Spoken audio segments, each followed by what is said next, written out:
من محافظة الطفيلة، عمري 33 سنة، دارس هندسة ميكانيك، مهتم في الشؤون البيئية. أنا صاحب فكرة مشروع آرفيد. هذا المشروع بيعمل على تربية ذبابة الجندي الأسود.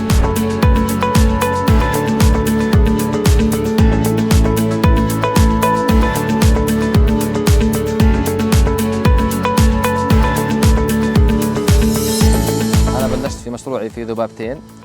هسه حاليا عندي ملايين الذباب وبسعى أصل رقم مليار ذبابي، وأنا يعني أتوقع أني إن شاء الله راح أكون اقتربت من هذا الرقم.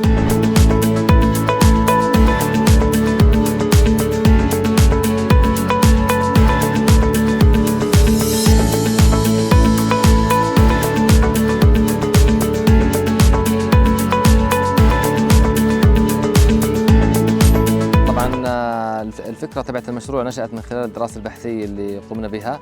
بعد ذلك جبنا ذباب الجندي الأسود من مناطق إفريقيا لأنه هو بعيش في هذه المناطق. الأمر الآخر بعدها قمنا بعملية التكاثر لهذا الذباب حتى أصبح عندنا الآن كمية هائلة جدا من ذبابة الجندي الأسود.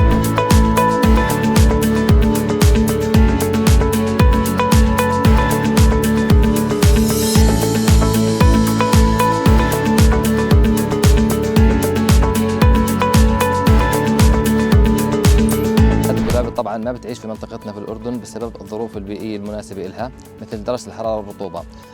بلشت أنا وشخص معي على عملية بحث عن هذه الذبابة. فيما بعد تأهلنا لمشروع هاكاثون هدر الطعام في الأردن وفزنا في هذا المشروع. تم تطبيق هذه الفكرة على أرض الواقع، وصراحة يعني قدرنا أن نعمل على أنه هذه الذبابة تعيش في الأردن. أمنا لها الظروف البيئية درجة الحرارة والرطوبة.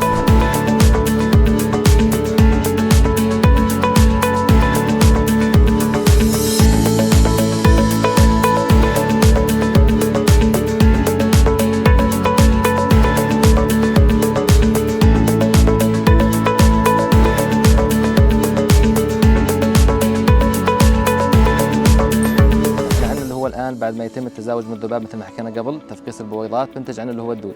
هذا الدود بيعمل على شغلتين. الشغله الاولى انه هذا الدود بعد ما يتغذى على بقايا الطعام يتم تجفيفه وتحويله الى بديل لاعلاف الحيوانات بسبب نسبه البروتين العاليه التي تصل من 40 ل 50% داخله.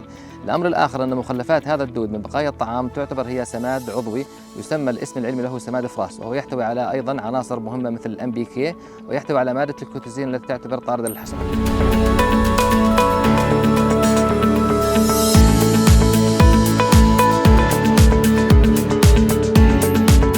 المرحلة الحالية احنا ان شاء الله راح نبيع خلال الايام القادمة اول منتج في الاردن لا بديل لاعلاف الحيوانات، وبنسعى من خلال هذا المشروع انه نجعل من الاردن مركز للبروتين على مستوى الاقليم.